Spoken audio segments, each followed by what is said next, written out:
Hi everyone, I am Robin from Western Mass, and it is Sunday, March 14th, and this is the Morgellons Call of the Week. So, welcome, and I'm going to tell you a little bit about me and then about Richard, our host. And so I struggled with multiple vectors for Morgellons, which also created infections for close to 4 years, and then I found Richard's book as an answer to prayer, a creative solution, and then I found Richard's call. I started the diet, which did not kick in for like 2 months because I kept making understandable, but still I made a lot of mistakes with the diet.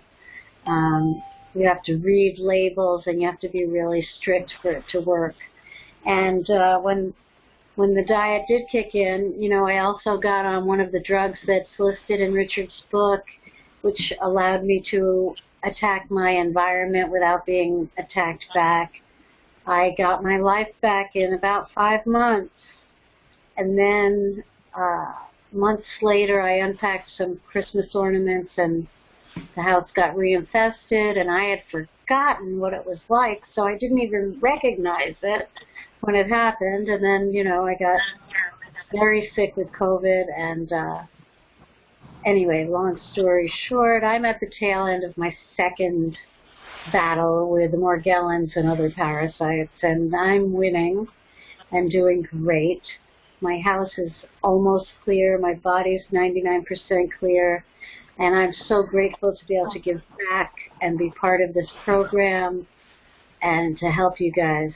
That's it really just is my heart's desire to help and reach out. So that brings me to Richard Kuhn. So Richard has struggled with many of these things. He's been in the trenches.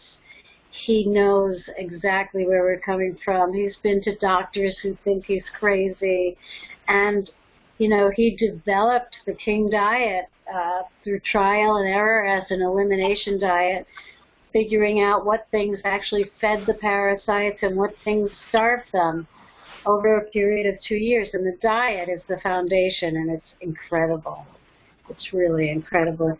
And he also is unique in that he never stops learning, never stops researching, has a very inquisitive mind, and he utilizes us, his research team, to find new things, new facts, new techniques.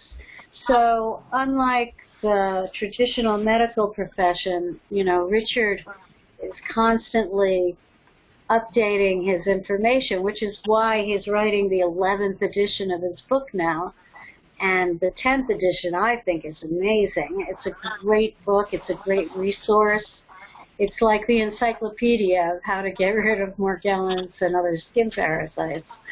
And, you know, you should read it, take notes, use bookmarks, make a binder of different sections, and write things down. It's a wonderful resource. So he's here to answer questions. You can email him questions during the week, and I'm just thrilled to be part of this. So here's Richard Kuhn, the author of How to Get Your Life Back from Morgellons and Other Skin Parasites.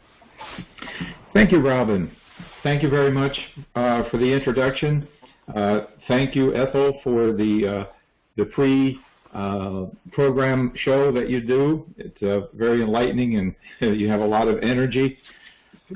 I'm speaking for Robin, Ethel, Barbara, Chris, and all of us in that we know that getting your life back from Morgellons, Collembola, skin fungus is not an easy snap-your-finger kind of thing to do. It don't take a pill. I mean, Facebook amazes me. People say, I'll do this, I got me, but, you know, it's no one thing. It's a conglomeration of things to do.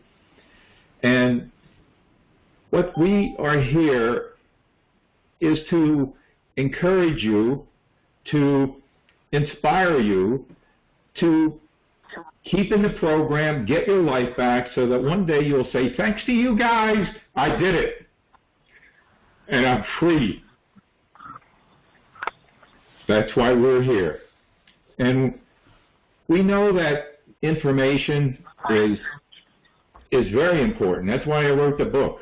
Because, man, I searched high and low for information back in the 90s, and what I found was very scant. And if I found somebody that thought they knew something, well, I couldn't get in touch with them. I couldn't. There was no email. You know, it was like going into a vortex of nowhere. And I was no better off for finding information because there was no way of how to use the information.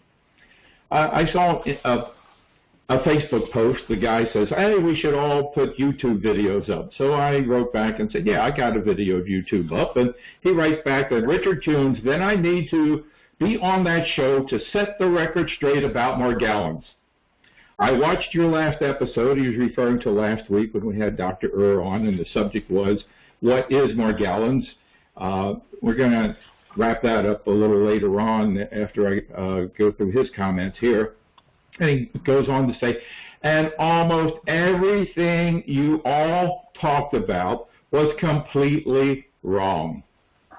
Please do not use your YouTube efforts to exploit my disease, his disease. You know, he owns that disease with sensationalism. Well, you know, the part that we talked about last week is exactly what this is about.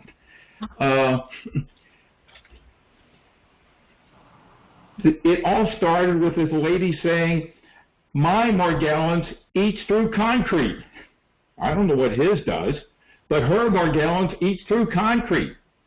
So, therefore, all Morgellons eat through concrete, right? Well, I've been here, and at first when I heard people tell me that they had these organisms eating into their countertops and in through tin cans and things, I thought, you know, well, maybe they are kind of delusional. Maybe that, but too many of them report that to be so, to discount it. So we each have Morgellons. It manifests itself differently. So what is Morgellons? Well, is it a parasite? Well, when I first looked at it, no, it's not a parasite, because I was thinking in terms of parasites. Many people describe they have things coming out of their skin, and they vary infinitely. They can be waspy, insect-looking things. They can be helmets or nematodes. They can be barbed things anywhere from 3/4 of an inch long or silicone-like to 3 inches in length. Can you imagine something 3 inches coming out of your skin? Well, you know, and then there are people who have nothing coming out of their skin. So based on that, I say, no, it's not a parasite, because there are people who have nothing coming out of their skin. But I was corrected. Lisa corrected me.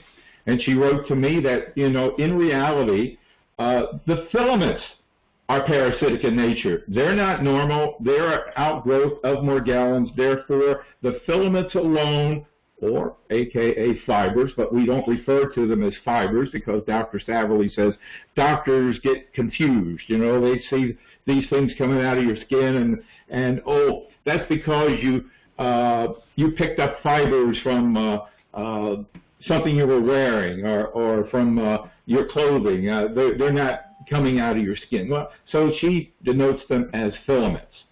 And the filaments can vary infinitely, as I noted. They can be microscopic in nature. They can be different colors, white, red, blue, black. They can be long. They can be moving. I mean, the update I put out this morning was rather interesting. Did you like that, Robin, about the nose swab? Yes, I did. Yeah, that was hysterical, and it's sad that people even believe that. I mean, the last 4 years have been nothing but conspiracies. And back in March, apparently, some nurse maybe she took one of those swabs you know, they must be tightly wrapped. I've never really examined one of them, but you just don't stick a ball of cotton on the swab. It must be tightly wrapped. And she opened it or cut it open, and she noticed the cotton was moving, and she, oh, this is Morgellons. They're infecting us with Morgellons. Wow. Okay, so yeah, where do we find all these Morgellons, people, that we can collect this one particular type of cotton-like looking substance that's not green or red or black, but white, and then get it all woven together so that we can produce millions of them to infect millions? Oh, come on. Yeah, that's crazy. People don't use critical thinking. I mean, when we were taught in second grade about critical thinking, you know, it's true. It's amazing. And I loved, you know, you also sent out an update either yesterday or early today about the definition of a parasite. Right. Which was excellent. I was just trying to find, I can't, can you say that definition? I was looking for it. No, I can't remember, but Lisa wrote it down, and I was looking for the update just before we came on here, and I was not able to find it because I wanted to read that definition of a parasite. But the bottom line is really good. The filaments are comprised of collagen and keratin that grow in enormous rates, and that means something is there's nutrients taken from your skin. And we do know that Morgellons deplete your skin of MSM, that's organic sulfur, and iron. So it uses up these elements, these substances, to create the collagen and keratin, and that is basically a parasite. It is a parasite. Now, what causes it? Is it from the chemtrails? We discussed that to some degree last week, and the bots and stuff going on. Well, that's possible. That's a conspiracy theory that because of that one video, I have not put aside and said, okay, that's wacko. You know, there's possibilities that I'm open to. But anyway, we each have our own form of Morgellons. And we looked at it. People believe it's fungal. Yeah, there are YouTube videos that say Morgellons is fungal. Well, have you experienced fungal issues in your dealing with Morgellons? Not me. No, me neither. Me neither. Hey, but that doesn't mean fungal issues are not often involved, but it is not fungal. And it could be as many as 90% find that fungal issues are involved. And that's why we also have part of the protocol to deal with fungal issues. But what to do basically for Morgellons? If we just take Morgellons and deal with it, not with the spirochetes, yes, okay. Some people say, well, Morgellons is Lyme disease. And the research done by Strickner and Medivahan from Canada, they find, I don't know if I pronounced her name correctly, but they find that 90% of the people that have Morgellons have one of two variations of Lyme disease. 90%, not 100. Not 100. But don't forget, there are spirochetes that cause all kinds of diseases. Yeah, syphilis. Syphilis. Yeah. It doesn't mean that that because it's a variation of a Lyme spirochete that it causes Lyme disease. It's a bacteria. I was diagnosed with Lyme disease long before I had Morgellons. To set the record straight, I personally dealt with and beat. So the experience is here. Collembola, Strongyloides cervicalis, skin fungus, hot tub rash, Morgellons disease, and Lyme disease. Fortunately for me, they weren't all at the same time, but they were kind of spread out over the years. So I've had the experience, and one benefit that I have that many people haven't, like this fellow said, his Morgellons. Well, I have my Morgellons, you have your Morgellons, and everybody has their Morgellons. So, and they're not all the same. There are no two people with the same exact symptoms. Just talked about the filaments. Even the filaments are different from person to person. So, getting back to... I want to just mention, you know, I've been thinking about this, and part of it is because Morgellons can come to you through different vectors, which cause different co-infections. You know, I mean, you can have mites, and the mites carry Morgellons, and you get Morgellons, but you have mites and Morgellons, and they have a similar but different symptoms. Well, you're exactly correct, and I'm glad you brought that up, because just as I'm sure we cannot say that all Morgellons people, it's caused by spirochetes or Lyme disease, we can't say that all Morgellons is caused by mites, which is a vector. But what is interesting, these are all cofactors. We look at the cofactors that why is the prevalence so high? And last week we talked about chemtrails. We talked about glyphosate. Glyphosate is Roundup. It's a natural antibiotic. It destroys the gut biome. We get it through our food supply. Some people get it through their drinking water in certain areas of the country, like the Mississippi Basin, where all the people that use it for farming. You know, today they don't farm the way we did decades and decades ago when we used cultivators to destroy the weeds. Today it's all chemical farming. They spray it on the glyphosate, and they don't have to cultivate the ground anymore. The glyphosate kills the weeds and lets the crop grow. That's chemical farming. It gets into the food supply, so we end up eating. It's like years ago they had a big deal about the chicken farmers, Purdue, feeding them antibiotics, that we end up eating the chickens and getting the antibiotics. They know antibiotics are dangerous for us on long-term levels. And here we have glyphosate every day. And this fellow with the Facebook page made some reference to the fact that I must not be familiar with this particular doctor. I forget the doctor's name, but I went on and I searched the doctor's name, and it was hard to find this particular doctor. But what the doctor spoke about was only glyphosate, which was interesting. And this doctor found that the natural way to deal with glyphosate is with MMS, Miracle Mineral Supplement. Now, MMS is not part of my protocol.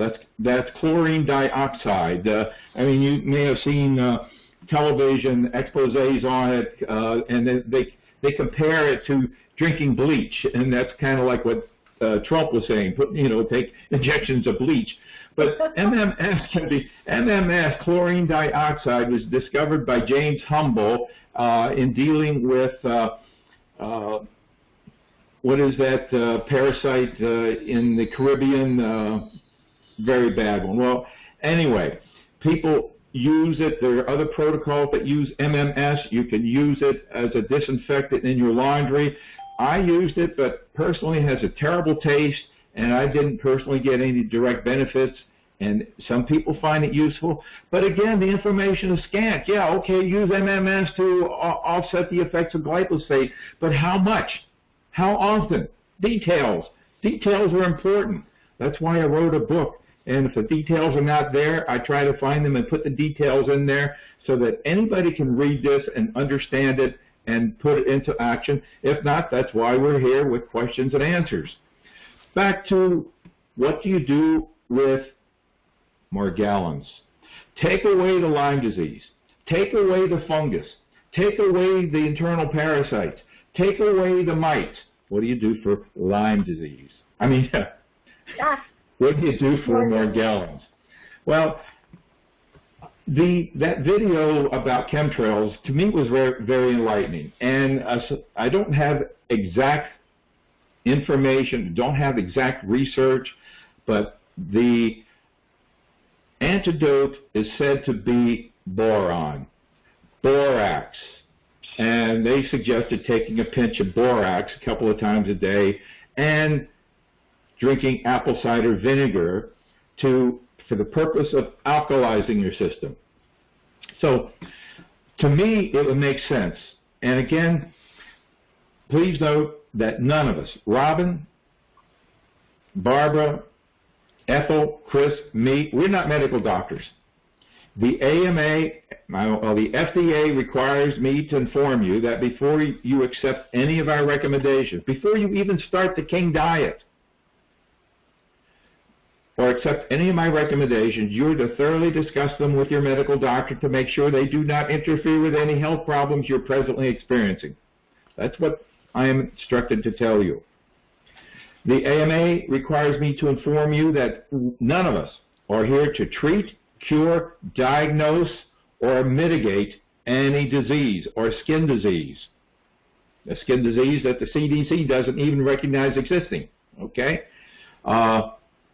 Nobody recognizes that the body can be infested with Collembola. Only a little few scant research projects have indicated that, substantiated that possibility, that happens.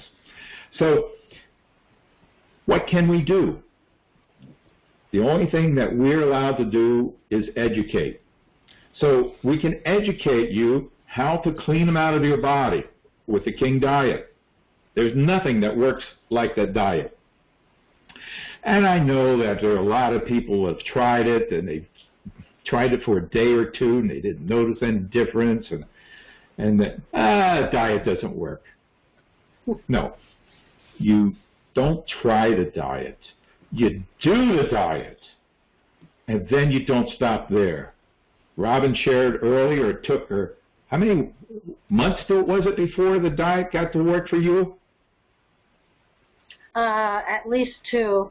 2 months. 2 months. That's perseverance. Now, was it worth it? Absolutely. Was it worth it? Absolutely. Yeah. And plus, this second round, the diet kicked in 2 days because I know how to do it now. You knew how to do it. Right. So, go the step further. Don't just do the diet. Make the diet work. Keep a diary. So, when the diet kicks in, this is what it's like. You go through your life, and if you keep a scorecard of your itch level, mine was from 0 to 6. Well, you could be 0 to 10. I don't care. 6 was when I thought I was going crazy. I get up at 3 a.m. with my private parts itching like crazy, my head, my scalp, every part. I'd have to jump in the tub, scalding hot water to get relief. This is back before we had any products. And speaking of products, please do not come to believe that I am here to only divert you to my store. I got my life back with none of my products. They just happen to be good. Scalding hot water and borax or whatever I could find at 3 a.m. to get some relief. And then discovered the diet. The diet has been said by many people to be a cure, but it is not a cure.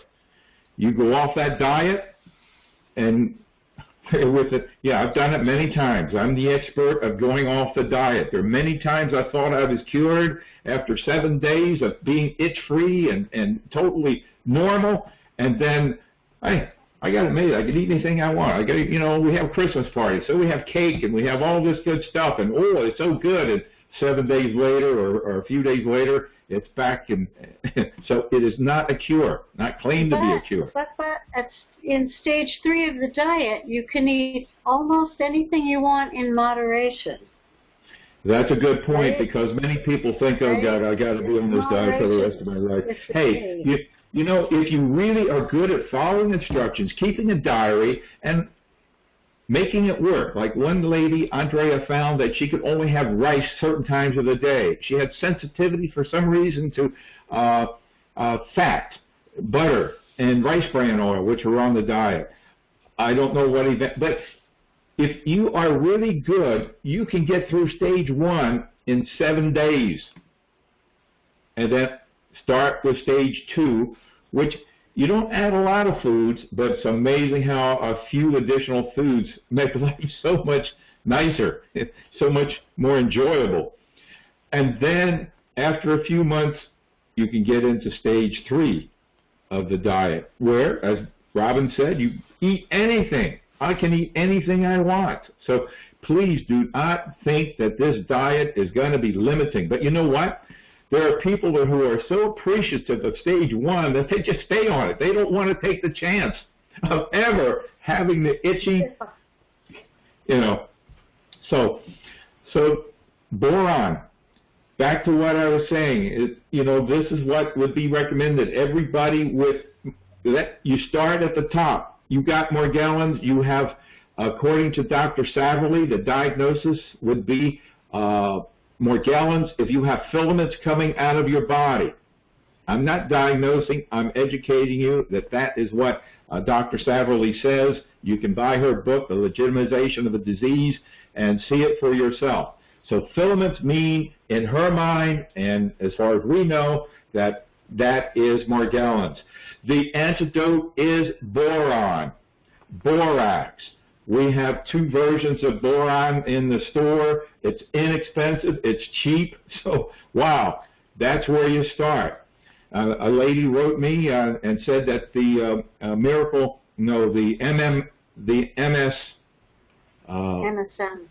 Yeah, MSM, the organic sulfur, is what cured her. Well, again, we don't get cures. We get remission. We get our lives back.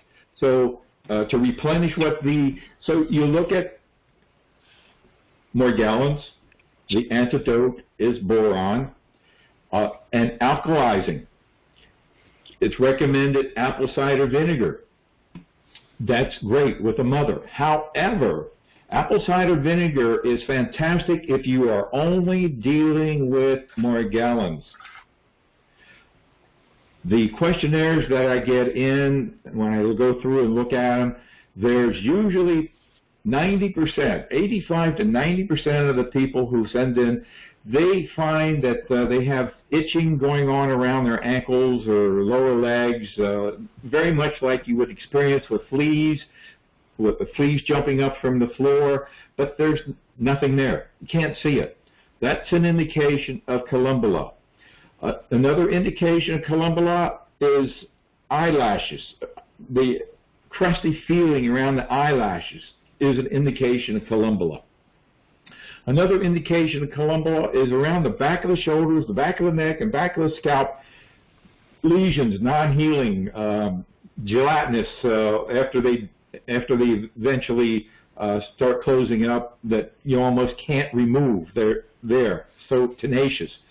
So if you're experiencing that, and generally 90% of the people who complete the questionnaire they're dealing with Collembola, and apple cider vinegar feeds it.